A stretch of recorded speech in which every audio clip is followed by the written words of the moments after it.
Three Demons, Book 2, Chapter 18, The Mummified Monster. Jake and Asuka plummet from above as Jake crashes into the lower levels of the ruins, taking in all the impact, including Asuka falling on top of him as he absorbs the impact from her as well. Jake tilts his head back, lying on the ground and processing the pain. He then proceeds to lift his head up and locks eyes with Asuka lying on top of him, who herself had just lifted her gaze. Alter switch to Randy. Randy and Asuka both blush while staring at one another. Randy quickly jumps to his feet to get out of that predicament, helping Asuka onto her feet as well. Randy points in a random direction, saying, "We better go find the others." Asuka, who still has a slight blush on her face, nods and proceeds to follow him. As they walk through the ruins, they see hieroglyphs plastered all over the walls. The two quickly determine it's some sort of writing, but they can't decipher what each of the hieroglyph means. "Hey, Asuka, you know anything more about Excalibur? That might help us out?" Randy asks, grabbing Asuka mid-sentence, preventing her from falling in a spike pit that suddenly opened in the floor. After regaining her composure via shaking her head, she reveals, "When I was with the church, I would hear stories about it all the time. And in each of the stories, the same set of events would play out.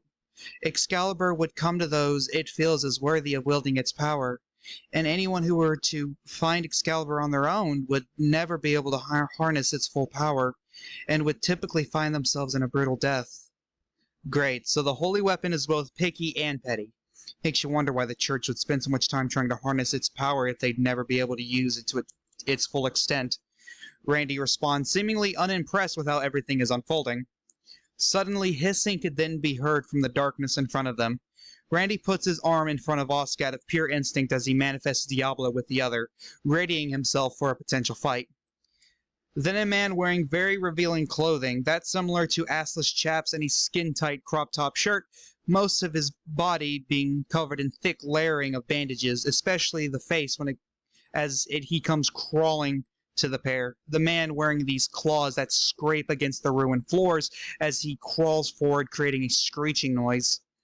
Randy narrows his eyes and grips his sword tighter as the bandaged man stops in his tracks, tilting his head and observing the two as bird chirping fills the passageway.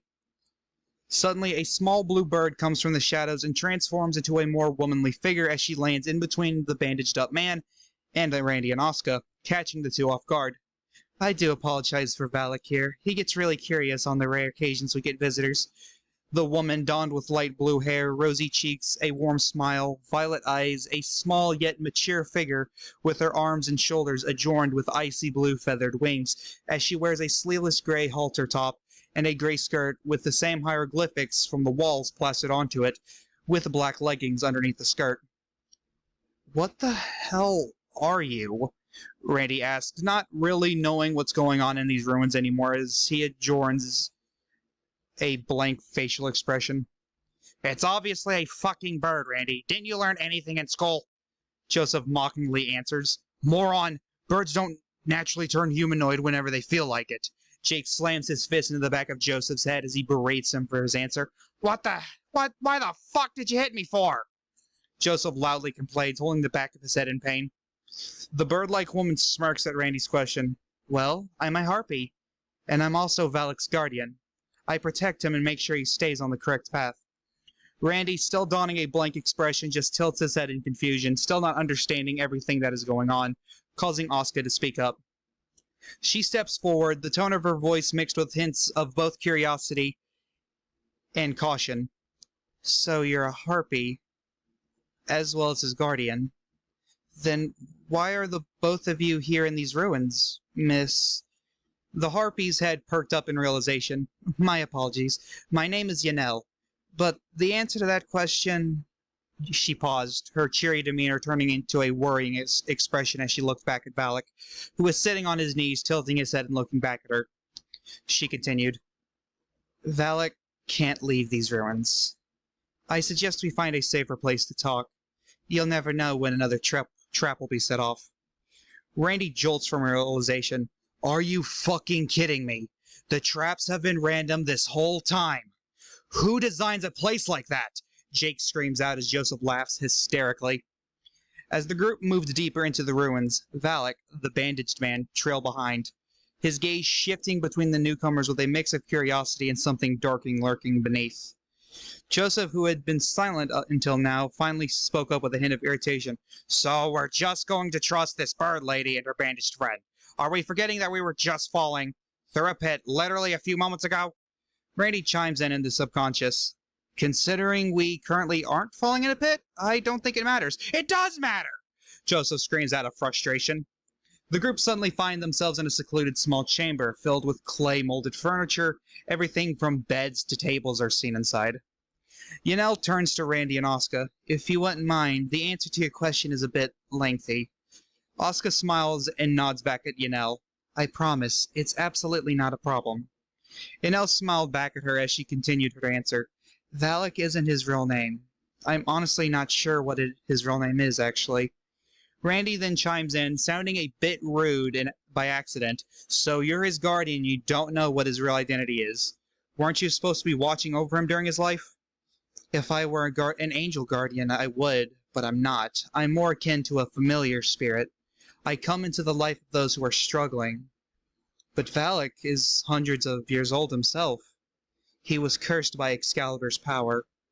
Those claws you see on his hands? That's the fragment known as Kurok," Yanel continued, resulting to a shocked expression from both Randy and Asuka. "He lived during a time where these ruins were being built for a deity known as Horus, the Egyptian pantheon's god of war. The people who once lived here hoped it would bring good fortune and keep their way of life peaceful. Valak was one of those people, from my understanding. If I had to guess, one day Kurok appeared on his hands and the people of the village deemed him a monster, as he isn't the only person deemed as one and punished for it." Asuka chimes in. "Punishment? What kind of punishment?" "Immurement. He was mummified alive, essentially," Yanel revealed, showing no form of expression as she looked down and away from Randy and Asuka, as Asuka is covering her mouth from shock. "The only reason Valak is still alive is because of Excalibur itself. When I found him, he had lost all ability to speak, not a word, only hisses and grunts. I've tried to take the wrappings off of him, but they cause him immense pain and make him extremely hostile. I've luckily found some clothes for him to wear in the meantime. It's not much, obviously, but it's still something for him." Yanel paused before she finished her explanation. "Since then, the few times we've attempted to leave the ruins, we were hunted down. He was truly deemed a monster by anyone who saw him. We stayed down here to prevent anyone from getting hurt. It honestly took us several decades to find this safe space. The people who built this place were very particular of protecting their valuables and secrets, as you've seen, I'm sure." Yanel finished her explanation as Asuka is left speechless from the information given, as Randy just observes Valak, who is currently playing with a small ball and some jacks along with it. Asuka's emotions were a whirlwind of shock, empathy, and a newfound understanding of Valak's plight. She couldn't help but feel a surge of compassion for the man who had endured such a tragic fate. She took a step closer to Valak, her voice gentle and soothing. "Valak, I'm Asuka. We're here to help you, not harm you."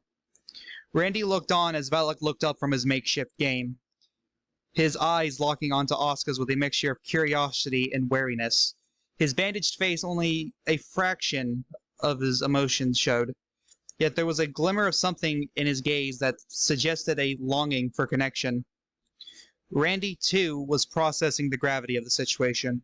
He exchanged a glance with Asuka, silently conveying his thoughts. It was a stark reminder that the world they had entered was far more complex and atrocious than what they could have ever imagined. End of Chapter 18.